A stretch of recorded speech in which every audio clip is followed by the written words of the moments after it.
నమస్కారం. నేటి అభ్యుదయ న్యూస్ కి స్వాగతం.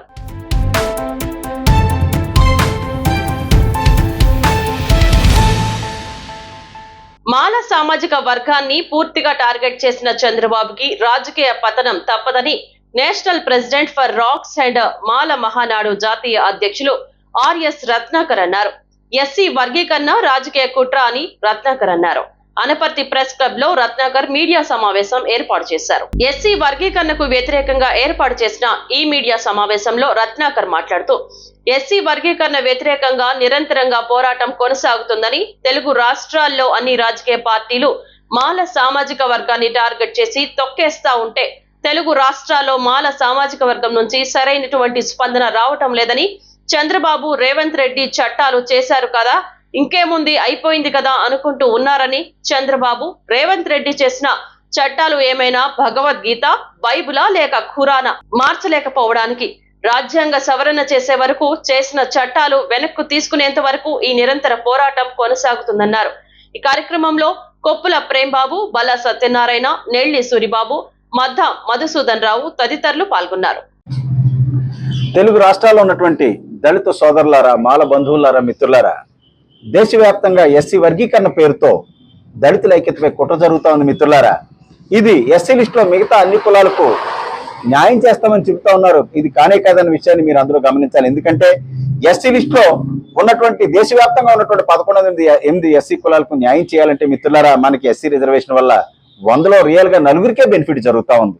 ఈ 100లో 4గురికి ఇచ్చేటటువంటి ఈ సీట్లను దేశవ్యాప్తంగా మోడీ గారు 11 ఎస్సీ కులాలకు, తెలుగు రాష్ట్రాల్లో రేవంత్ రెడ్డి, చంద్రబాబు నాయుడు తెలుగు రాష్ట్రాల్లో ఉన్నటువంటి 59 ఎస్సీ కులాలకు మరి సమంగా పంచుతారట. మిత్రులారా, ఇది ఎలా సాధ్యమన్న విషయాన్ని వారిని నేను ప్రశ్నిస్తా ఉన్నాను. ఎందుకంటే దళితులు రాజ్యాధికారం వైపు పర్మనెంట్ గా కన్నెత్తి చూడకుండా ఉండేందుకు గాను ఈ ప్రయత్నం జరుగుతూ ఉంది. ఓవరాల్ గా దేశం మొత్తం మీద అన్ని విషయాల్లోని డామినేషన్ చమార్లు అంటే మాదిగ సోదరులు. మిత్రులారా, ఒక్క తెలుగు రాష్ట్రాల్లోనే మాలలు ఒక స్టెప్ ముందన్నమాట, నిజమే. కానీ దీన్ని బూచిగా చూపించి దేశం మొత్తం ఓవరాల్ గా అన్ని విషయాల్లో డామినేషన్ లో ఉన్నటువంటి మాదిగ సోదరుల్ని పక్కన పెట్టి ఒక ఎస్సీ సామాజిక వర్గమైనటువంటి, మాల సామాజిక వర్గమైనటువంటి మన కులంపై అన్ని రాజకీయ పార్టీలు కుట్ర చేసి తొక్కేస్తా ఉన్నాయి.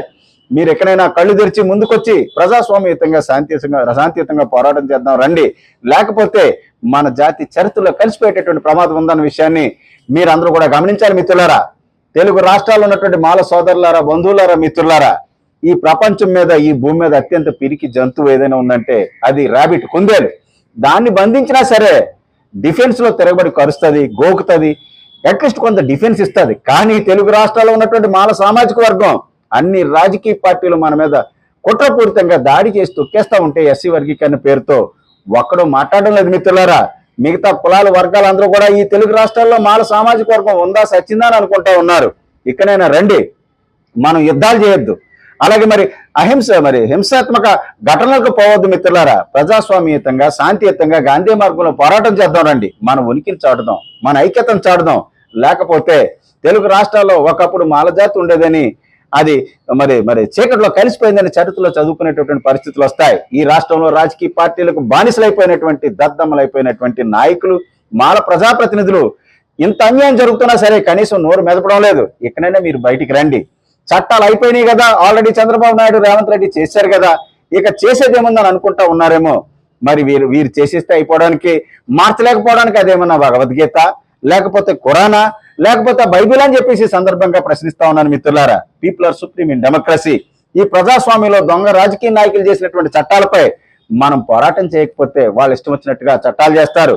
ఇది నిజమే అనుకుని మనం కాముగా ఉంటే మన ఉనికి ప్రశ్నార్థకంగా మారిపోద్ది. మిత్రులారా, దానివల్ల చంద్రబాబు నాయుడు అయితే వ్యక్తిగతంగా పగబట్టేసి మాల సామాజిక వర్గం మీద లేనిపోని గొడవలు సృష్టిస్తా ఉన్నాడు. ఇక దళితులకు హోల్సేల్ మేనమాగా చెప్పబడేటటువంటి జగన్మోహన్ రెడ్డి, మరి మాలలు భుజాన్ని వేసుకుని మోసేటటువంటి జగన్మోహన్ రెడ్డి మాల సామాజిక వర్గానికి కుట్రపూరితంగా ఇంత అన్యాయం జరిగినా సరే ఒక్క కనీసం అతని స్టాండ్ అయితే ఇంతవరకు చెప్పలేదు. మిత్రులారా, నోరు మెదపలేదు. కాబట్టి మనమంతా ఇక్కడైనా కళ్ళు తెరిచి పోరాటం చేద్దాం. అలాగే మాల ఉద్యోగస్తు సోదరులారా, Ambedkar garu pay back to the society అన్నారు. మీరు pay back to the society వద్దు మిత్రులారా, pay back to your family. At least మీ కుటుంబాలు చూడండి. మీ నుంచి మేము డబ్బులు ఎక్స్పెక్ట్ చేయట్లేదురా బాబు, ఏమొద్దు, మీరు మెటీరియల్ సపోర్ట్ ఇవ్వాల్సినటువంటి పరిస్థితి లేదు, మోరల్ గా మాకు సపోర్ట్ చేయండి. ఇంత దారుణమైనటువంటి ఉద్యమం జరుగుతుంది. రిజర్వేషన్ లో మరి మీరు బెనిఫిట్ పొందారు, ఈ సమాజంలో ఎంతో కొంత మిగతా మాలలతో పోలిస్తే మీరు బెటర్ పొజిషన్ లో ఉన్నారు. ఇకనైనా బయటికి రండి. రిజర్వేషన్ వల్ల లబ్ధి పొంది అంబేద్కర్ ఆశయమైనటువంటి దళిత ఐక్యతపై ఎస్సీ రిజర్వేషన్ వర్గీకరణ ముసుగులో మరి దాడి జరుగుతూ ఉంటే మీరు కనీసం స్పందించకపోవడం తప్పు మిత్రులారా. అలాగే దేశవ్యాప్తంగా ఉన్నటువంటి దళిత సోదరులారా, भाई और बहनों सुनिए, एससी आरक्षण वर्गीकरण के बहाने देश भर में सभी राजनीतिक पार्टियां दलितों की एकता को कमजोर कर रही है। इस पर हमें सभी को मिलकर लोकतांत्रिक लड़ाई करनी चाहिए। भाई और बहनों, लड़ना है, लेकिन हम इस देश में हमारा अस्तित्व खो देंगे। भाई और बहनों, भूलना मत भूलना है। Doctor Ratnakar, national president for rocks and mall Mahanadu. Thank you.